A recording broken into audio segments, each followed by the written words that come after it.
আমরা আজকে এখানে জড়ো হয়েছি, এটার একটাই কারণ আমরা যে বহিরাগত যে স্টেটের আমরা ত্রিপুরার লাগে একটা নির্দিষ্ট ভ্যাকেন্সি, এটা আমরা শুধু ত্রিপুরার লাগেই রিজার্ভ থাকে, ঠিক আছে। এটা ইউপি, বিশেষ করে ইউপি আর বিহারের কিছু ক্যান্ডিডেট আয়া আমরা ত্রিপুরার মধ্যে ফেক টিআরটিসি যেটা এটা বানায় সেটা আমরা ভ্যাকেন্সিটিকে নষ্ট করতেছে, তারা আমরা চাকরিটিকে নিয়ে নিতেছে আর কি। 2021-22 আমরা পুরো ইন্ডিয়ার থেকে 5600 মতো ভ্যাকেন্সি তারা নষ্ট করছে, এরকম প্রত্যেক বছর নষ্ট করতেছে। আমরা ত্রিপুরার যে 500 এবারও 564 মতো ভ্যাকেন্সি আছে, এই ভ্যাকেন্সির অর্ধেক ভ্যাকেন্সি তারা নিয়ে নেয়। আর আমরা স্যার এত করে আমরা কিছু করতে পারি না। তারা কিভাবে নেয়?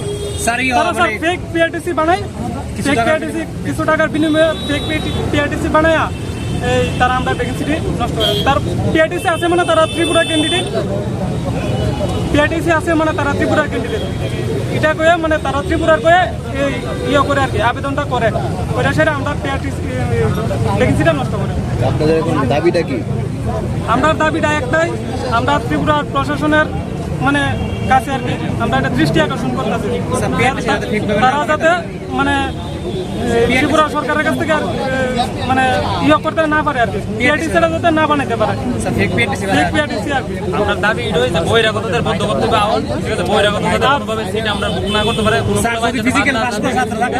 যাতে সবাই পরিশ্রম করে যে স্টেটের লিগে আড়াই স্টেটের মধ্যে ভ্যাকেন্সি দেওয়া পার্টিকুলারলি তারা কিটা করে আমরা এখানে আয়ে আমরা এখানে কাট অফ কম যায় তার লিগে তারা ভ্যাকেন্সি মানে আমরা ভ্যাকেন্সিটা তারা বুক করে, কিন্তু তারা ফেক পিআরটিসি ডোমিসাইল যেটা করে তারা এই টাইমে থেকে এটা বাইর করা হইতেছে, তারা কিছু টাকার বিনিময়ে এটা করতেছে, ঠিক আছে, তারা করতেছে যা ডুপ্লিকেসি করে সেটা আমরা ভ্যাকেন্সিটা এভাবে এটা করতেছে, যে কারণে আমরা দিনের দিন আমরা মানে বহুত যেমন বাদ গেছে তারা কোনো কাট অফ মানে এত মানে করোনার বাইরে আনএক্সপেক্টেড কাট অফ গেছে এবার, যে কারণে খোলাবেন এত আমরা এটা ঢুকতেছে। এখন আমরা ফিজিক্যাল হইতে পারে 20 তারিখের মধ্যে আমরা এইটুকু জানাতে সরকারের কাছে আমরা ফিজিক্যাল আবেদনটা রাখতাম চাই যে বাইরে বহিরাগতভাবে প্রার্থী যাতে আমরা না আইতে পারে, কোনোভাবে ফিজিক্যাল মানে এন্ট্রি না করতে পারে আমরা ক্যাম্পের মধ্যে। এটা সিআরপিএফ কন্ডাক্ট করবো ফিজিক্যাল, ঠিক আছে, সিআরপিএফ এটা কোনোভাবে করতো না, এটা প্রশাসন করবো, ত্রিপুরা প্রশাসন করবো, ত্রিপুরা মুখ্যমন্ত্রী এটা জানতে লাগবো এজিএম এর কাছে, এটা আমরা আজকে আমরা লিখিত দিই ওইটা, যাতে নেক্সট টাইম বহিরাগতরা যাতে না আসলে ভাবে আমরা সেটা না আমরা মোবাইলে দিতেছি, আমরা দিন বই করতেছি, আমরা অনেক স্ট্রাগল করতেছি তার লিগে, কিন্তু ফিজিক্যাল আমরা 20 তারিখ থেকে ফিজিক্যাল হইব, ঠিক আছে, আমরা অনেক স্ট্রাগল করতেছি তার লিগে, প্রত্যেক স্টেটের লিগে আলাদা আলাদা পার্টিকুলার ভ্যাকেন্সি দেওয়া আছে, কিন্তু তারা কিটা করে তারা ওইখান থেকে আয় সেটা কোনো টাকার বিনিময়ে তারা বাই করতেছে, বাই করে সে অ্যাপ্লাই করতেছে। আমরা গত বছর অনেক সাসপেক্টেড কেস ধরা, তারা জব হইতো না,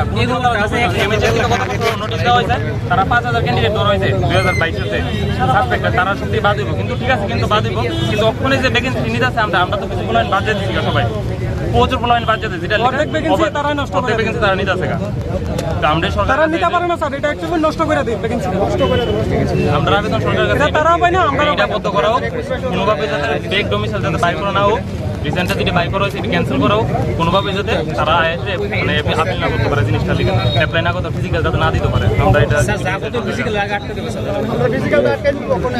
দালাল মাধ্যমে টাকা দিয়ে ঘুষ খাইয়ে 1 লাখ 1.5 লাখ টাকা দিয়ে পিআরটিসি অর্থাৎ ডোমিসাইল সার্টিফিকেট বের করে নিয়ে ত্রিপুরার ছেলে মেয়েদের ভবিষ্যৎ অন্ধকার করে তারা চাকরিগুলো নিয়ে নিচ্ছে। এইভাবে তো করলে আমাদের ত্রিপুরা তো এমনিই নিচে রয়েছে, আরও নিচে হয়ে যাবে।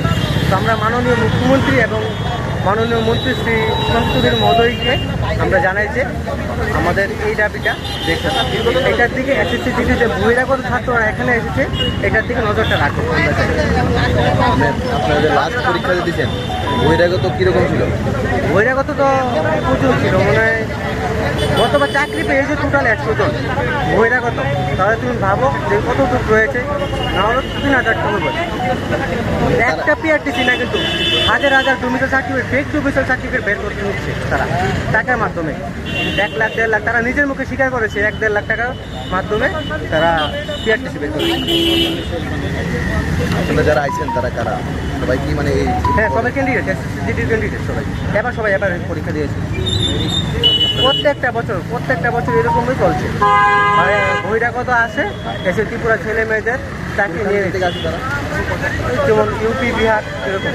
ওখানে তো কাটও বেশি, কারণ তারা তো সারাদিন পড়াশোনা করে হিন্দিতে, মানে জন্মপত্রিক হিন্দি, আর আমাদের এখানে তো হিন্দি আর ইংলিশ ভালো করে পরীক্ষা দিতে পারে না ছেলেমেয়েরা বেশিরভাগ, তার জন্য কাটঅফটা একটু কম থাকে।